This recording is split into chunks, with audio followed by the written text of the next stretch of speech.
بعض لوگ جو ہیں وہ یہی اعتراض، یہ قرآن کے خلاف ہے، یہ عقل کے خلاف ہے، یہ اسلام کے اصولوں کے خلاف ہے، حدیث صحیح بخاری کی، یہ اعتراض وہ کرتے ہیں اپنی تقلید کی بنا پر، خالص تقلید کی بنا پر، کیونکہ ان کی فقہ کے خلاف آ رہا ہوتا ہے۔ اور جیسا کہ احناف نے حدیث مسرات پر اعتراض کیا ہے۔ حدیث مسرات صحیح بخاری میں 2148 نمبر ہے۔ سیدنا ابو ہریرہ رضی اللہ عنہ بیان کرتے ہیں کہ نبی کریم صلی اللہ علیہ وسلم نے فرمایا کہ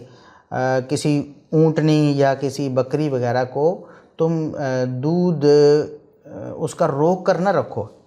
یعنی بیچنا ہوتا ہے تو لوگ کہتے ہیں کہ جی 2 دن اس کا دودھ نہیں نکالتے تو اس کے تھن بڑھے ہوئے ہوں گے، گاہک دیکھ کر بہت راضی ہوگا، اس سے کہیں گے کہ آپ دودھ نکال کے دیکھو جی کتنا دودھ دیتی ہے ایک ٹائم کا، وہ نکالے گا، وہ کہے گا ماشاءاللہ اس نے تو بالٹی بھر دی اور اتنا دودھ دے دیا ہے۔ اور جب وہ گھر لے کے جائے گا اور پتہ چلے گا کہ اس کا دودھ تو آدھا بھی نہیں ہے،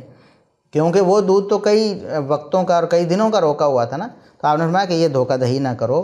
اور اگر کوئی دھوکہ کر دے ایسا اور کوئی شخص خرید لے ایسا جانور اور بعد میں اس کو پتہ چلے کہ یہ تو دھوکے سے دودھ روکا ہوا تھا اور اس کا اصل دودھ وہ کم ہے، تو اس کو اختیار ہے، چاہے تو رکھ لے کہ چلو دھوکہ جو اس نے دینا تھا دے دیا ہے، اب میں اس کے ساتھ گزارا کرتا ہوں، اور چاہے تو واپس کر دے اس کو، وہ پابند ہے جانوروں کو واپس رکھنے کا، اس کے ساتھ کھجوروں کا ایک سا اسے دے دے، کھجوروں کا ایک سا جو ہے وہ اس کو دے دے، کوئی مطلب 2-2.5 کلو کھجوریں بنتی ہیں، وہ جا کے اس کو دے، اس کے متھے مارے کہ یہ رکھو کھجوریں اور جانور بھی رکھو اور میرے پیسے واپس دو۔ یہ نبی کریم صلی اللہ علیہ وسلم نے فرمایا۔ اب احناف کہتے ہیں کہ یہ عقل کے خلاف ہے، یہ قیاس کے خلاف ہے اور یہ قرآن کے خلاف ہے۔ حیران ہونے والی بات ہے۔ اور پھر اور کوئی بہانہ نظر نہیں آیا تو کہا کہ اس کے جو راوی ہیں نا اس حدیث کے، ابو ہریرہ رضی اللہ عنہ، وہ غیر فقیہ ہیں، وہ تو ان کو سمجھ بوجھ ہی کوئی نہیں تھی کہ ان کے سر سے کیا نکل رہا، نعوذ باللہ ثم نعوذ باللہ۔ تو کہتے ہیں یہ نور الانوار اور اصول الشاشی جو معتبر ترین کتابیں ان کی اصول کی، اس میں وہ لکھتے ہیں کہ وَعَلَىٰ هَٰذَا تَرَكَ أَصْحَابُنَا رِوَایَةَ أَبِي هُرَيْرَةَ فِي مَسْأَلَةِ الْمُسَرَّاتِ بِالْقِيَاسِ۔ ہم نے قیاس کی وجہ سے، یعنی یہ عقلی ڈھونگ کی وجہ سے ہم نے اس حدیث کو رد کر دیا اور ترک کر دیا ہے۔ اور جناب سرفراز صفدر دیوبندی صاحب جو ابھی پاکستان میں ہی فوت ہوئے ہیں، بہت ان کو متکلم اسلام بھی کہتے ہیں اور اہل سنت کے بھی امام وہ اپنے آپ کو، مطلب احناف ان کو کہتے ہیں، دیوبندی حضرات، وہ کہتے ہیں یہ حدیث قرآنی ضابطے کے خلاف ہے، قرآنی ضابطے کے متعارض ہے۔ وہ ضابطہ کون سا ہے؟ فَاعْتَدُوا عَلَيْهِ بِمِثْلِ مَا اعْتَدَىٰ عَلَيْكُمْ، کہ تم اتنی زیادتی کر سکتے ہو جتنی کسی نے کی ہے۔ تو جب تم نے دودھ اس کا زیادہ نکالا، آپ دیکھ رہے ایک جانور کا 10 کلو دودھ تھا بھینس گائے کے نیچے کم از کم، اس نے 2-3 دنوں سے روکا ہوا یا 2 ٹائموں کا روکا ہوا تھا، آپ نے دودھ دھویا اور 10 کلو دودھ نکلا، اور 10 کلو دودھ آپ واپس کرنے گئے ہیں تو اس کو ایک سا کھجور دے کے 2.5 کلو کھجوریں دے کے 10 کلو دودھ آپ کیسے رکھ سکتے ہیں؟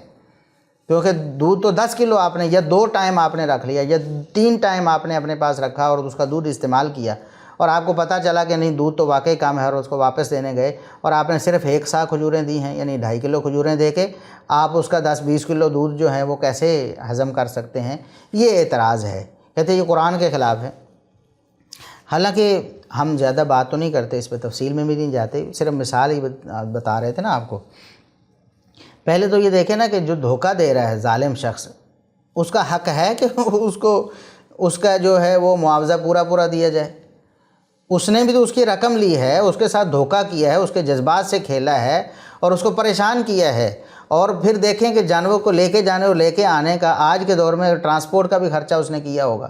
یا پیدل بھی لے کے گیا ہے تو مشقت ہوئی ہے، اور جانور اس نے تلاش کرنے میں، اس تک پہنچنے میں اور پھر واپس لانے میں کتنی اس کو مشقت ہوئی، اس کا کوئی اعتبار نہیں۔ اور پھر جب نبی کریم صلی اللہ علیہ وسلم فرما رہے ہیں تو آپ اپنی عقل کو حاکم بنا رہے ہیں محمد الرسول اللہ صلی اللہ علیہ وسلم کی بات پہ۔ اور رہا یہ اعتراض کہ